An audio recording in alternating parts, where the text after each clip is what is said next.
Hi friends, I'm the vegan. I was so surprised the other day when I made cashew milk.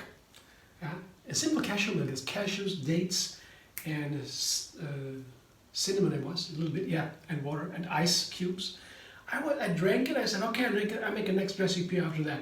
But after that, it was 2 large glasses. I felt completely satisfied. I mean, no wonder. I remember when I was little in the sun, we always went to the south, Italy and so, in Europe, in Berlin, in Germany. Went to the south.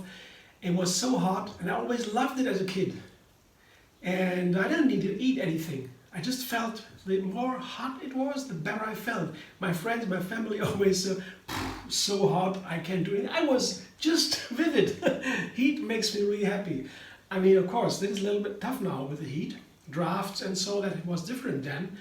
But for the eating, I recently read it in a guide, a public guide, that it's in hot weather, in a hot day in the summer, it's good to drink a lot, to eat fruit and fresh light food, and even skipping a meal now and then is wonderful. It's okay. It's not wrong.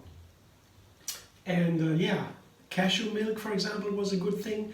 Now I was excited. Oh, cashew milk was nice. So how about the almond milk? And I have some almonds here because I wanted to change a little bit from cashews to almonds. Also because I have these wonderful apricots that are right now in season, fresh apricots, and they are so nice together with almonds, I found. Yeah, cashews with apricots may be nice, but almonds, I tell you, are even better. They have both a little bit of stronger flavor. Cashews are mild and almonds have a little bitterness, as the apricots have this tanginess, relates, and to that I add lime. So what it is here, it's basically a lime almond apricot smoothie. It is not a milk, I would say, because I could call it a milk, but it's not a filtered milk, so I could call it milk. But you know, when they take almonds as opposed to cashews, I need a little bit something to get the coarseness of the almond peel, the skin, the brown on the almond. Here's the brown.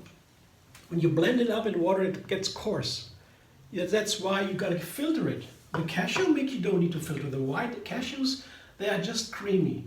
But it is not as the same with the almond. You need to filter it. Or if you don't want to filter it, you just put a banana in there. I have some frozen bananas. Yeah, for my stock in the freezer, I always have a bunch of frozen bananas to make ice cream.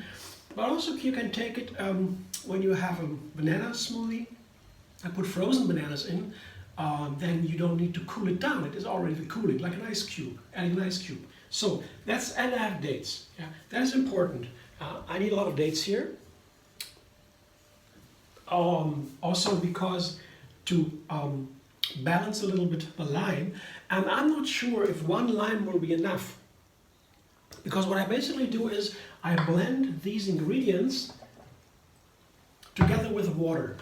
I could be ice cubes, yeah, but I have these frozen bananas, so water might be okay. So I have here, that's 1.5 cup of fresh apricots.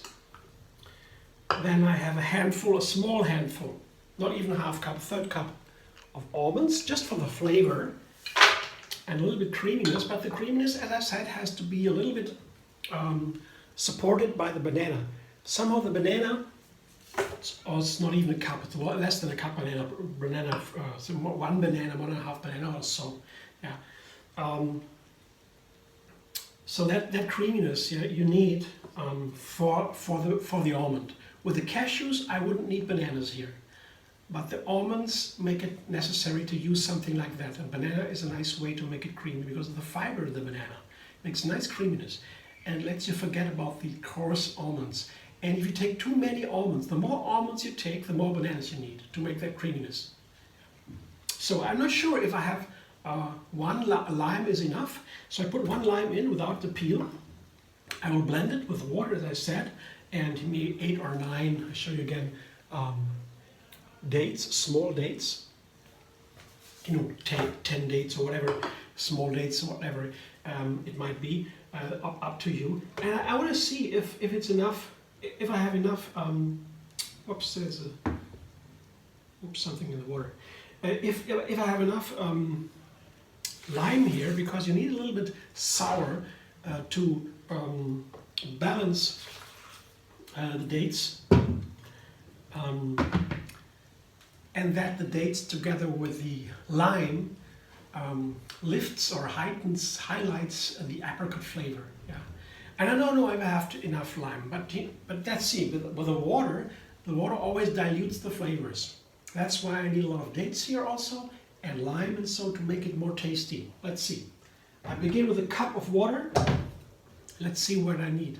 Blender dance.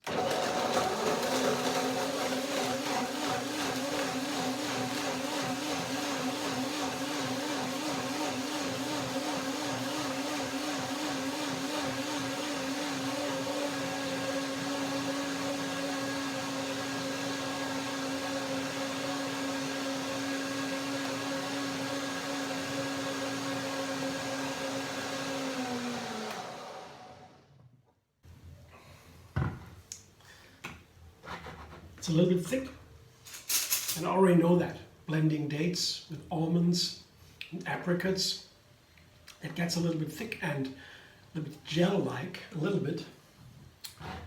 Interesting texture here, pudding-like a little bit, but it is runnier. It is a smoothie, and I could choose a little bit more water, but that now would depend on the flavor. Let's see.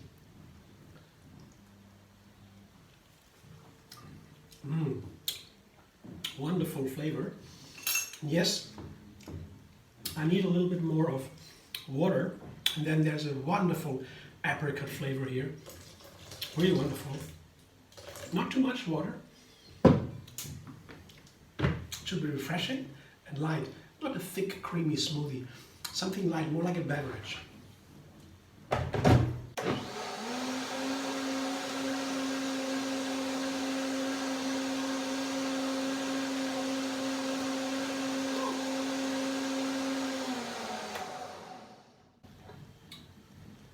This is a little bit of about measurements. A lot of dates, not too much lime. One lime was enough. That's very clear. I don't need two here. That would be too much. Clearly, didn't know that beforehand. Yeah, that's the texture. This is the texture I like. Yeah, it's runny and a little bit creamy. Let's taste it.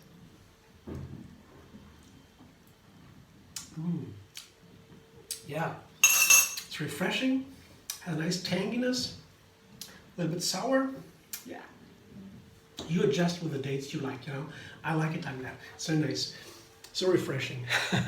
You see, I show you what it looks like. It's a wonderful creaminess, a refreshing drink on a hot summer day. Really, I celebrate the heat. I know it is a little bit a challenge for many people, especially in Germany here. We have a very good, usually weather. But now we have more and more drafts. 2018 was a very horrible summer. A lot of money lost to farmers. There was a big debate about it. And with that summer, Fridays for Futures came really up here big. The people were already afraid, already said, what is happening here in our Germany? Yeah, the fields, no more fruit, what happens? It was a shock for the country. And now we're going to 2021, the next summer is coming. I might be hot again, I don't know. So many people suffer now. We have statistics here that people get sick and have heart problems with the heat. That is very concerning for many. And so I don't want to overstate here my favorite for the heat. I know that many people will have suffering from that. From my personal attitude here, my personal view is food is important for the heat. Light, of course, clothing, and then eat light food, not too much, maybe skip a meal. Have these drinks, a lot of drinks is nice. It's a good advice. And what I do personally, I mean, there's only one thing here always mentioned, that is the food. Yeah? But the other thing to me, for health and balance, is my state of mind, you know, a calm mind. That is so important. If I have a calm mind, I can watch myself and don't be so affected from whatever happens, maybe heat. Even that can be easier if I step back for a moment and take a moment of quiet time inside. And the best way to do that for me is I just hold in for a moment, and take a breath, focus here on my third eye center. I'm yogi, you know. We know that this is a very powerful center for concentration. And then enter into the flow, let go. That's how I do it. Yeah. Yeah, it's a very, very easy way. Everybody can do it. A moment. I have a story to tell you from the children at school. I was teaching at school tree yoga. And one guy came, a little guy, 6, 7 years old, came into the classroom storming before class, and he said, I have to say a poem in class right now. What can I do? I said, a poem? Oh, tell me the poem. And he said the poem. And it was nice, yeah. I said, you are a great poet teller. You can do that, amazing. But you know one thing, if you can do it even better, what do you do? I said, what? I said, try this. Before you go on storming into the poem, which you can do, you are good with the poem. You just stand there for a moment, what I said right now, take a breath, take a moment, time out, make a little pause, and take in the breath. Focus on your third eye center. And then you go into the poem. Do it right now. And all the class stood there, the people were already there, the guys and the boys were already there, the boys and the girls were already there. And they watched, and he said his poem again. And now in the flow, you know, with his focus inside. And it was such a success, he was so happy, and all of a sudden, everybody in that class understood what that means to go into the flow, let go into the flow. They immediately got it. You know, I always struggle to explain to children or in the flow, in the class, what does that mean, letting go into the flow? But tree yoga is the art and science of yoga flow. But what is that flow? And that was the perfect way to explain to children. So maybe you want to try letting go into the flow in the moment. It's a super way, and you can even manage the heat better. Thanks for watching. I hope you enjoy. You can also like my video, subscribe, MD Vegan on YouTube, have another recipe every single day, and find me on Facebook, Instagram, Pinterest, and Twitter.